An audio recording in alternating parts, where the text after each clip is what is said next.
क्या 11 मर चुकी है या अभी भी उसकी कहानी बाकी है? क्या स्ट्रेंजर थिंग्स की अगली स्टोरी के हमें हिंट्स मिल चुके हैं? और क्या जॉयस और हॉपर हमें एक नई कहानी के हिंट दे चुके हैं? स्ट्रेंजर थिंग्स के आए हुए इतना टाइम बीत चुका है कि अब हम आराम से उसके स्पॉयलर्स डिस्कस कर सकते हैं। एक इमोशनल क्लोजर, 10 साल की जर्नी का जबरदस्त पे ऑफ और नॉस्टैल्जिया, इन तीनों को डफर ब्रदर्स ने परफेक्टली बैलेंस किया, जो कि बेशक ये कहीं ना कहीं इम्परफेक्ट होते हुए भी परफेक्ट थे। पर अब बात करते हैं इनसे जुड़े डिटेल्स के बारे में, डिटेल्स जो आपके होश उड़ा देंगे।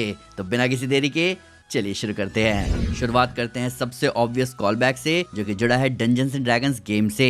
ध्यान दोगे सीजन 1 के एपिसोड 1 में वहां पर भी इसी एपिसोड की एंडिंग की तरह गार्डन में पानी गिरते हुए दिखाते हैं, जिसके बाद हमें बच्चे दिखते हैं डंजन्स एंड ड्रैगन्स खेलते हुए। इसके बाद यहाँ पर इस एपिसोड में ये भी दिखाया गया कि नए जनरेशन के D&D प्लेयर्स आ गए हैं, जिन्हें माइक जाते जाते खड़े होकर देखता है। ये एक पासिंग द टॉर्च मोमेंट जैसा है, जो कि उसके स्माइल से पता चलता है। अब ये कॉल बैक सिर्फ नॉस्टैल्जिया के लिए नहीं है, ये स्ट्रक्चरल लेवल पर भी इम्पोर्टेंट है। ये पूरा शो एक सिंगल गेम के जैसा लगता है, जहां माइक और उसके दोस्तों ने पहले गेम में डेमोगॉर्गन, फिर माइंड फ्लेयर और फिर वेक्ना को हरा दिया। वहीं अब दूसरे गेम के साथ एक नई कहानी स्टार्ट होगी। इसके अलावा फिनाले में D&D लिटरली नैरेटिव फ्रेम बन जाता है, जिसमें हर कैरेक्टर अपनी जर्नी का सिंप्लीफाइड मिथिक वर्जन बन के रह जाते हैं, जिसको अपना स्टोरी टेलर यानी कि माइक काफी अच्छे से बताता है। बात करें माइंड फ्लेयर की, तो जैसा कि हम सारे फैंस सीजन 2 से थियराइज कर रहे थे कि माइंड फ्लेयर ही फाइनल विलन होगा और वेक्ना सिर्फ पपेट है। ये बात हमें सच होते हुए दिखती है। ये reveal Star Wars Return of the Jedi के पैरेलल लगता है, जहां Darth Vader tragic fallen hero है और पैल्पैटिन प्योर कॉस्मिक इविल। बस अंतर ये है कि हेनरी क्रील डार्थ वेडर की तरह लास्ट मोमेंट तक एक भी अच्छा काम नहीं करता, यहाँ तक कि विल उसको कंसोल करता भी है कि जो भी हुआ वो बहुत गलत था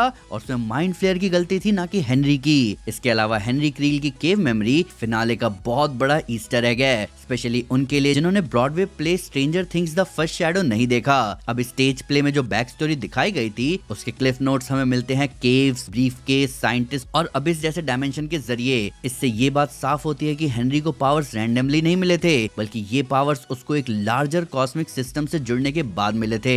वैसे आपने ये नोटिस किया होगा कि इस बार हमें एक भी डेमोगॉर्गन नहीं दिखा था अपसाइड डाउन या एबिस में। ऐसा इसलिए क्योंकि यहाँ पर माइंड फ्लेयर एक डायमेंशनल पैरासाइट है, जो एक यूनिवर्स ड्रेन करके नेक्स्ट पे जंप करता रहता है। ये डायरेक्टली लिंक्ड है एक कॉस्मिक हॉरर के कोर आइडिया से, जहां एक अननोएबल एंटिटी जिसका कोई फिजिकल रूप नहीं है, वो पहले होस्ट चुनता है और उसके जरिए पूरे लाइफ फोर्स को कंज्यूम करता है। अब एबिस में तो माइंड फ्लेयर में भी उस स्पाइडर मॉन्स्टर के जरिए वहां की सारी लाइफ फोर्स को निगल गया, जिसके बाद वहां कुछ नहीं बचने पर उसकी स्पाइडर बॉडी मर गई और वो अपने ओरिजिनल शेपलेस फॉर्म में आ गया, जिसका ग्लिम्प्स हमें तब मिला जब किड हेनरी ने उस माइंड फ्लेयर से इन्फेक्टेड पत्थर को टच किया। अब हेनरी का यहाँ माइंड फ्लेयर के पपेट बनते ही माइंड फ्लेयर को एक नया यूनिवर्स मिला कंज्यूम करने के लिए, और यही उसका मकसद था, जिसमें वो नाकाम हुआ और इसीलिए वो वापस से अपने शेपलेस फॉर्म में चला गया। ये बात और भी ज्यादा कॉन्क्रीट तब हो जाती है जब हर बच्चा वेक्ना की कैद से आजाद होता है तो उसके मुंह से ब्लैक स्मोक्स निकलते हैं, ठीक वैसे ही जैसे विल की बॉडी से निकला था सीजन 2 में। ये विजुअली कंफर्म करता है कि माइंड फ्लेयर का मोड ऑफ ऑपरेशन हमेशा से पैरासिटिक पोजीशन था और इस ब्लैक स्मोक के निकलते ही ये सब उसके कंट्रोल से आजाद हैं। सीजन 2 की काली का पे ऑफ काफी टाइम से पेंडिंग था। इनफैक्ट इस पर तो मीम भी बनने लगे थे कि ये लोग काली को भूल ही गए। इसके अलावा जब वो वापस भी आई तो सबको लगा कि शायद वो विलन की तरफ से है या थोड़ी शेडी है, जबकि उसके ही फाइनल इल्यूजन ट्रिक की मदद से 11 को बचाया गया। देखा जाए तो ये प्लॉट डिटेल काली को रिडेम्पशन देता है, क्योंकि पहले वो मोरली ग्रे थी, जबकि अब वो लिटरली 11 को सेकंड लाइफ देती है। और अगर किसी को रत्ती भर भी डाउट है कि 11 का जिंदा होना सिर्फ माइक की थ्योरी है, तो मेरे भाई जब स्क्रीन ब्लैक होती है तो उसके बाद हार्ट बीट साउंड सुनने को मिलता है, जो कि एक क्लासिक टीवी क्यू है कि कैरेक्टर अभी भी जिंदा है और ये बस फेक डेथ है। इनफैक्ट ये एंडिंग सीजन 2 के एंडिंग को मिरर करता है, जहां हमें पहले लगता है कि 11 मर गई है पर वो जिंदा बच जाती है। इसके अलावा एक्सोटिक मैटर, पोर्टल्स और डायमेंशन एक्स जैसी चीजें असल में डॉक्टर ब्रेनर के सीजन 1 के एक्सपेरिमेंट्स के डिलेड पे ऑफ लगते हैं, जो कि पहले सिर्फ government messing with psychic kids लग रहे थे,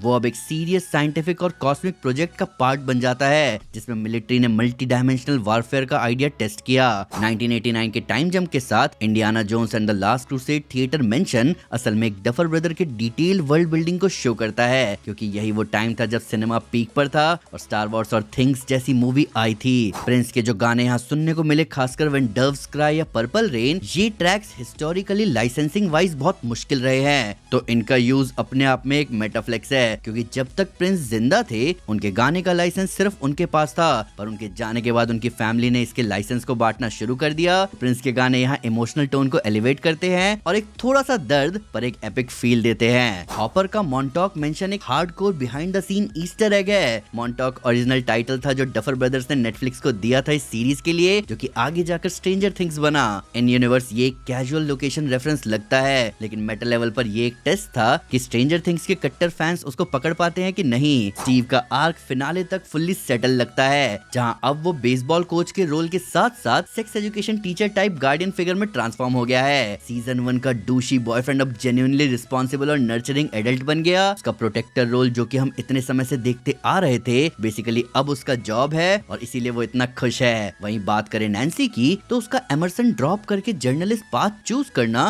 सीधे सीधे उसके सीजन 1 से दिखने वाले इन्वेस्टिगेटिव ट्रेट का पे ऑफ है। व्हीलर्स की गुड गर्ल बेटी अब इंस्टीट्यूशनल पाथ के बजाय अपनी क्यूरियोसिटी फॉलोइंग करियर चूज करती है, जो कि उसके डेयरिंग नेचर को सूट भी करता है। जॉनथन के साथ भी ऐसा ही हुआ। सीजन 1 में वो सिर्फ फोटोग्राफर था, पर अब वो एक फुल फ्लेज्ड मूवी पर काम करने वाला है, वो भी तगड़ी वाली। जस्टिन का valedictorian speech Dungeons and Dragons alignment system का यूज करके मोरल कम्प्लेक्सिटी एक्सप्लेन करता है, जहां ये एक ब्रिलियंट मेटा मोमेंट के साथ साथ एडी के लिए एक ट्रिब्यूट भी था। डस्टिन ना सिर्फ शो के कोर थीसिस को D&D लैंग्वेज में समराइज करता है, बल्कि एडी ने जैसे कहा था सीजन 4 में कि वो ग्रेजुएशन के समय प्रिंसिपल को मिडिल फिंगर दिखाएगा और अपना डिप्लोमा छीनकर निकल लेगा, लिटरली वैसा ही डस्टिन ने किया भी। D&D लोर में maze of Saint Markovia type figure portal crossing character होती है, और फिनाले में 11 को इसी तरह इनडायरेक्टली फ्रेम किया जाता है, जहां वो पोर्टल के दूसरी तरफ रहती है। अब मैंने आपको ऑलरेडी बता रखा है क्यों ये सच हो सकता है, और ये मेज वाला डिटेल उस पर एक फाइनल नेल टू कॉफिन जैसा है। पर एक डिटेल ऐसा बता देता हूँ जिससे ये साबित होगा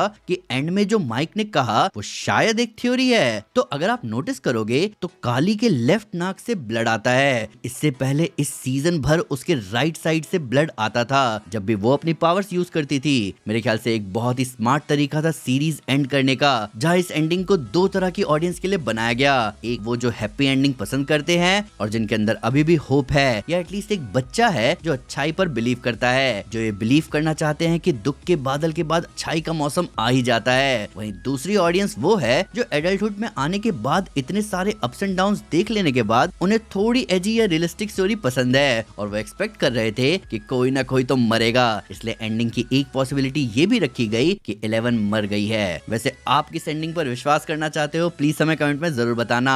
बाकी आपने इन माइनर डिटेल्स और कॉलबैक्स को नोटिस कर ही लिया होगा, जैसे माइक के घर में दिखने वाला द थिंग का पोस्टर जो कि हमें सीजन 1 में भी दिखा था। मिसेस व्हीलर के नेक और चेस्ट एरिया में ये निशान जो डेमोगॉर्गन से लड़ते वक्त लगे थे। इसके अलावा क्या तुमको पता है कि मिसेस व्हीलर को प्ले करने वाली एक्ट्रेस ना सिर्फ हल्क मूवी में हल्क की मॉम बनी थी, बल्कि सुपरगर्ल सीरीज में विलन के रूप में दिख चुकी है। इसके अलावा डस्टिन की मॉम का डस्टिन की फोटो खींचना ग्रेजुएशन से पहले सीजन 2 की याद दिलाता है, जहां इसी तरह के फ्रेम हमें देखने को मिले थे। इसके अलावा हॉली और डेरेक का ना सिर्फ ग्रेजुएशन में साथ बैठना बल्कि D&D साथ खेलना ये दिखाता है कि अब ये लोग अच्छे दोस्त बन गए हैं। असल में ये सीन्स डिटेल कम पर एक जर्नी हमें दिखाते हैं कि देखो ये कहानी कहां से कहां आ गई। हॉली व्हीलर और नए बच्चों का D&D ग्रुप एक सिंबॉलिक बटन पास है। हॉकिंस की स्टोरी टेक्निकली खत्म है, लेकिन स्ट्रेंजर थिंग्स जैसी स्टोरीज चलती रह सकती है, जो कि इनके फ्यूचर स्पिन ऑफ अनाउंसमेंट को कंफर्म करता है। एंड क्रेडिट्स आर्ट स्टाइल जहां कैरेक्टर्स D&D मैनुअल पेजेस जैसे दिखते हैं, वो काफी सोच समझकर बनाया गया है, क्योंकि हर फ्रेम एक मेमोरी को स्ट्राइक करता है।